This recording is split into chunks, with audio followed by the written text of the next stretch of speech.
Hey there guys, what's up? Welcome back to What Cheers. I'm Nick as always. Thank you so much for joining me for this very special review. I just had my 30th birthday a couple days ago, and although I didn't open anything quite this ridiculous, I had a wonderful time with some of the closest people in my life. We shared some great growlers from Trillium and Hill Farmstead, and we just had a really nice evening.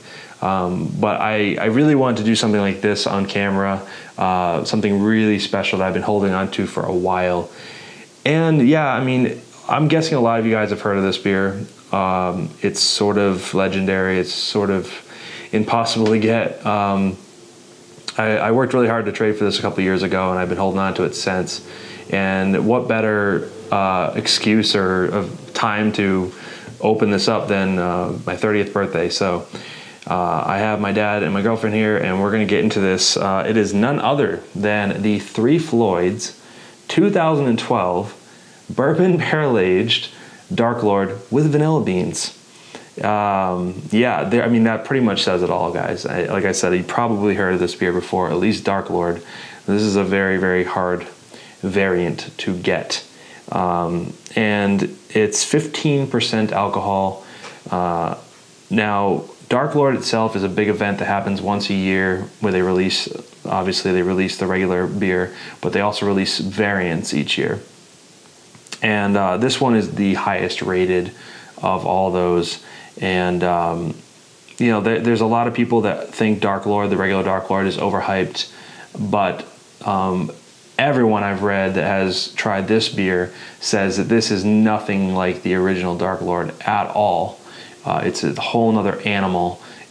So I don't have a regular Dark Lord to compare it to. I didn't want to do that. I could have, but I thought since people said this is so much different, that we should just check it out on its own. So that's pretty much it, guys. I mean, it's one of the highest rated beers in the world. It's number 9 right now, I believe, on BeerAdvocate's top 250 list. And it's the number 1 in the Russian Imperial Stout category right now. Yeah, it's just a legendary, epic beer that hopefully lives up to the you know, the praise and hype and all that good stuff. But I've had it out of the fridge, which, by the way, I've had it in the fridge for like a couple of years now. So hopefully the cellaring process slowed a bit, so it should hopefully have a lot of that vanilla character left. It's got a pretty good chill to it now, but it's been out of the fridge for like an hour. So without further ado, guys, I promised you I'll be back with some epic beers in the new year, and here we are, 30th birthday. Let's do this. Let's get it cracked open into a glass and check it out. Gotta get through the wax here. Oh, there we go, nice and easy. Gonna go with a decent pour here, not too much. Yeah, let's go half a glass. It's my birthday. I can do what I want, right? All right, guys, let's go ahead and get a look at the Bourbon Vanilla Bean Dark Lord. Can't believe I'm saying that out loud. Yeah, this thing is pitch black. Shocker, I know. Yeah, I mean, nothing else to say about it, really. It is pitch black. And, I mean, basically no head to this, guys. It's 15%, you know, a little ring around the side of a, you know, tan head, but nothing to really talk about there. It just looks pretty much like used motor oil, kind of. I mean, there is a little bit of brown, I guess, if you look on the edge of the glass. When I poured it, you could see a little bit of light shine through, but it's pitch black in the glass. So let's go ahead and get an aroma. It's been, like I said, out for a while. It's got a slight chill to it, so it should be pretty much ready to go. Let's go ahead and dive in with the aroma.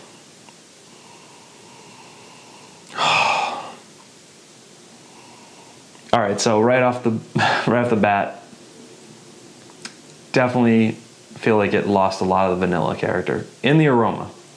It smells absolutely delicious though. Huge dark chocolate, bourbon, just kind of like that, I don't know, rich. It's like a rich, decadent kind of chocolate and bourbon mixture, I guess. Yeah, almost like a dark chocolate cake with like a, I don't know, Yeah, just as there was like bourbon infused into it. It's very, very like rich smelling. I mean, there's a warmth to this beer in the aroma. The bourbon is in your face. It's strong, but it's also very pleasant. I think it integrates really well. You know, huge roasted malts, of course, but really big chocolatey kind of notes in the aroma. Yeah, for 15%, I mean, you can tell it's a big beer. You can tell it's a really big beer. It does not come across as like burning or anything like that. It's very just rich and decadent and chocolate forward, in my opinion. But really don't get much of the vanilla bean character, which if it turns out to not have a lot of that, it is totally my fault, because I did age this probably maybe longer than it should have been. But either way, as of right now, it smells like an incredible, huge barrel-aged Imperial Stout, which is exactly what it is. It just smells like a really good barrel-aged Imperial Stout. Yeah, excellent. Let's go ahead and dive into the flavor, guys. I mean, it's got good carbonation too. You can definitely see, yeah, I mean, this thing is lacing and legs all over the place. So carbonation held up well. Let's go ahead and dive in. Cheers, guys. Thank you for joining me.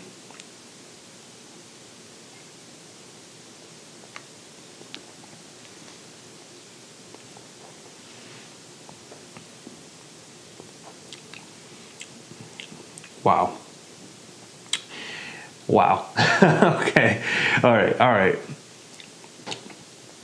The flavor is way better than the aroma. I was a little nervous.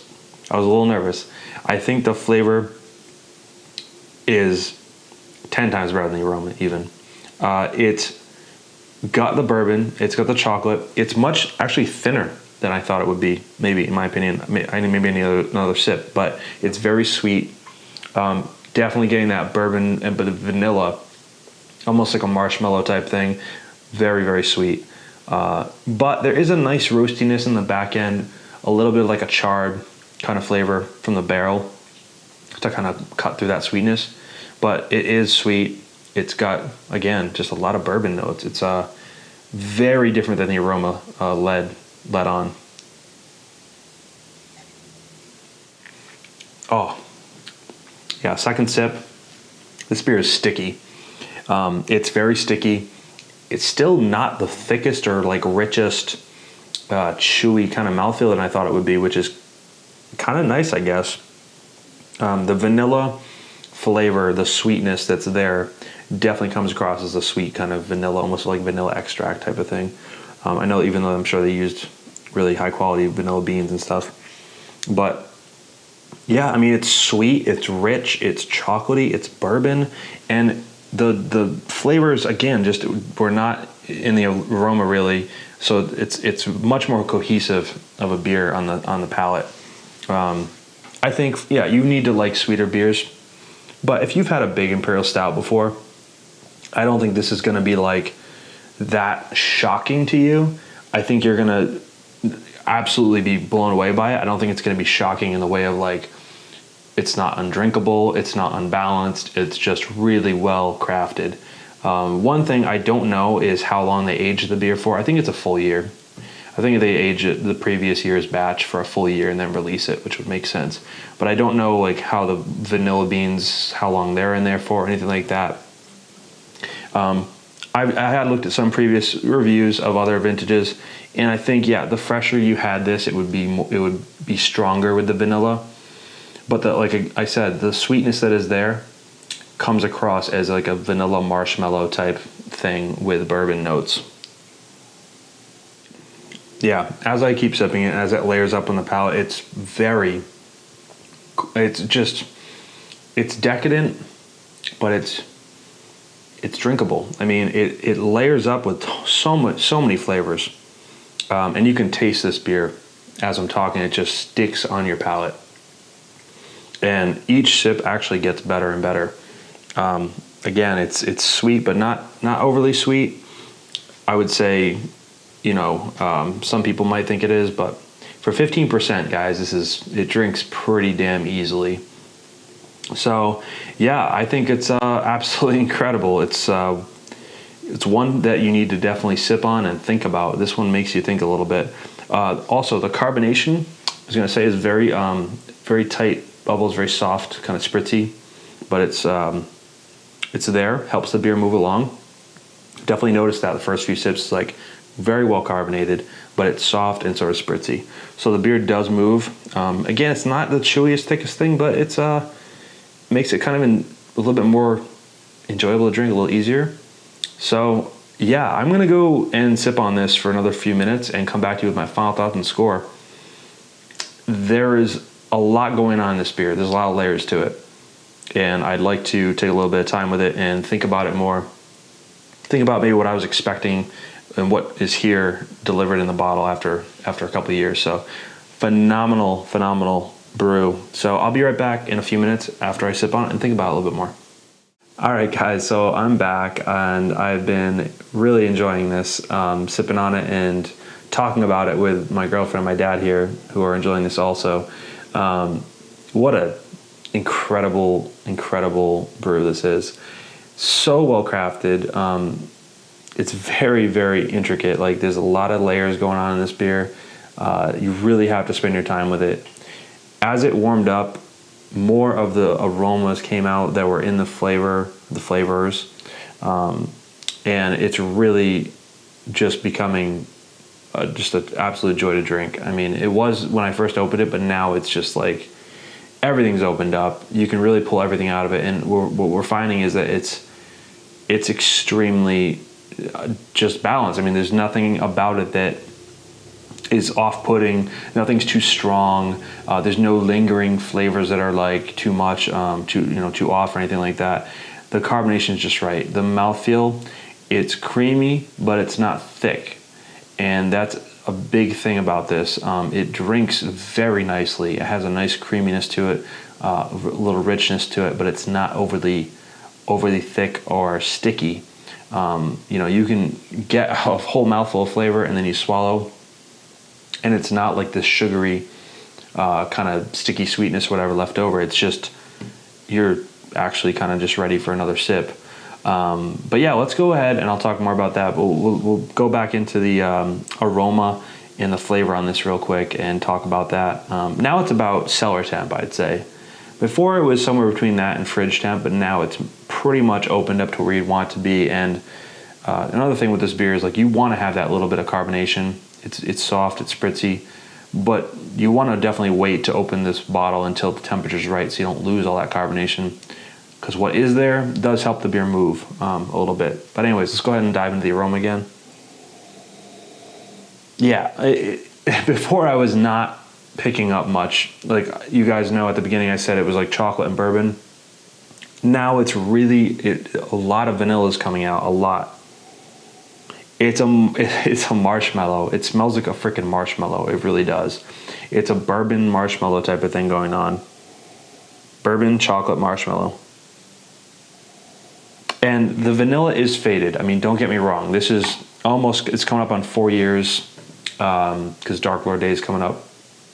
But it is still amazing. The balance of that vanilla still has a nice pop to it. It still integrates itself well with the bourbon, with the chocolate kind of notes.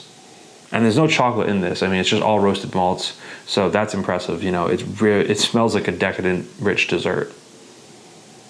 But yeah, the vanilla is there. You got to let it warm though. Let's go ahead and get a sip, guys.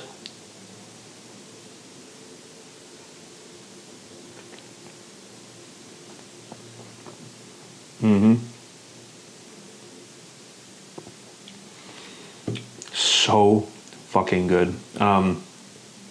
Yeah, it's sweet, but to a point. Like, it doesn't cross the line of being cloying. It gets pretty close, but it doesn't cross that line. And I think a lot of people, if you guys have tried this, will probably feel the same way, because a lot of beers can go a little bit too far where it kind of just takes over the beer. With this, I think the chocolate kind of flavors, the vanilla, there's a little bit of oakiness, roastiness, and a little bit of char from the barrel in there that I pick up. But Mainly, it's just a really nice balanced beer. For 15%, we were talking about this as well. You do not smell or taste the alcohol whatsoever. There's no burn in the aroma. There's no burn in the flavor. I don't even get a warming down the back of the throat on this beer. This is another probably benefit of the fact that it is a bit older. The age probably helped calm the beer down a little bit. But for 15%, and it may be higher now, I have no idea. It is so smooth. Yeah, I think it's, I don't know what else to say really, except if you have had this beer before, let me know when you've had it, like what vintage. I'm reviewing this right now in the beginning of February 2016. So I would say if I open this a year ago, it would be different. If I opened this 2 years ago, it would be different. I think, well, let me say this. I did have a version of this, which I just remembered, by the way. This was a 2013 vintage I had at the end of 2014, or October 2014, with a couple buddies of mine. Shout out to Royce and Grant if you're watching this, because I'm glad I remembered this. But that was a vanilla bomb, and that was only about a year and a half old or whatever. When we opened that one up, that was a vanilla bomb. So I think, it was still absolutely phenomenal. It was very heavy on the vanilla. There's a balance between probably what I had with them, or a sweet spot from what I have with them and what I have now. Probably 1 to 2 years, guys. If you get this bottle, I would say would be the sweet spot. Maybe 2.5 years. If you want that rich vanilla, that punch you in the face, fresh vanilla bean flavor, fresher is better. But I really love the balance that this has right now. Would I have liked a little bit more vanilla punch, a little bit more fresh vanilla punch? Probably, but I love and appreciate what's in front of me right now. So with all that being said, to wrap it up, first score on this, well, it's 100 on Beer Advocate. And again, this is a beer that comes out every year, so each vintage is going to be different. Each score kind of varies. This isn't a one-time beer, so I think depending on when you've had it, what vintage, when you opened it, that all plays into the what you're going to score it and all that stuff. But yeah, I would say right now as it stands, this bottle's almost 4 years old. It's just shy of a perfect 100 for me. And really that's probably just because I think I may have aged it a little too long. It's going to be a 99 plus for me, and I know that sounds silly. It's like, well, it's basically 100, but I do try to score them pretty accurately, pretty tight. So I think 99 plus, I wouldn't go really any higher than that. I think you're going to have a hard time finding a better barrel-aged stout with an adjunct like, vanilla bean. You really are going to have a hard time finding one better than this, but I think if it was fresher, it would have gone higher in the score is what I'm saying. So that's where it stands now for me. It's worth getting. If you can go to Dark Lord Day and get this bottle and purchase it for $60 or whatever when you can get it, absolutely do that. Should you go online and pay $400, $500 for it? I don't think so. And maybe you can get a good trading partner if you really want to try it that can hook you up with a bottle. But it's an absolutely world-class, phenomenal beer. It's something you can sip on with family. It's definitely take your time with it. It's not a beer you want to rush through. Just definitely savor it. And it's a dessert beer. I mean, even though it's not too overpowering, it's still rich. You could probably pair this really well with like a really good, chocolate cake or just chocolate on its own. It'd be really nice. So with that being said, thank you so much for watching. This is my 30th birthday celebration review, I guess. I made it to 30. That's awesome. Hopefully we'll have lots of wonderful beer reviews ahead for you guys. And by the way, I want to say thank you so much for all the wonderful support that you guys gave me on my update video for 2016 and in the Very Green video following. It was seriously overwhelming. The comments, the emails, the private messages on YouTube, it left me speechless. I wrote back to every single one of you, and it made me very humbled and very appreciative of what you guys are giving to me on a very human, personal level on YouTube. Nothing necessarily to do with beer, just being really, really amazing. So thank you. I appreciate it. I appreciate your support. And I did promise I'm going to come in strong with some awesome beers to showcase for you guys. So we're doing that. And we're going to continue to do that. So 99 plus for me for the 3 Floyds Bourbon Barrel Aged Vanilla Bean Dark Lord. Yeah, please let me know your thoughts if you've had this beer before. And yeah, that's pretty much it, guys. I'm getting a little bit buzzed now. This is it's a strong beer. So thank you for watching. Any questions, let me know. Otherwise, I'll see you next time. Thanks. Cheers.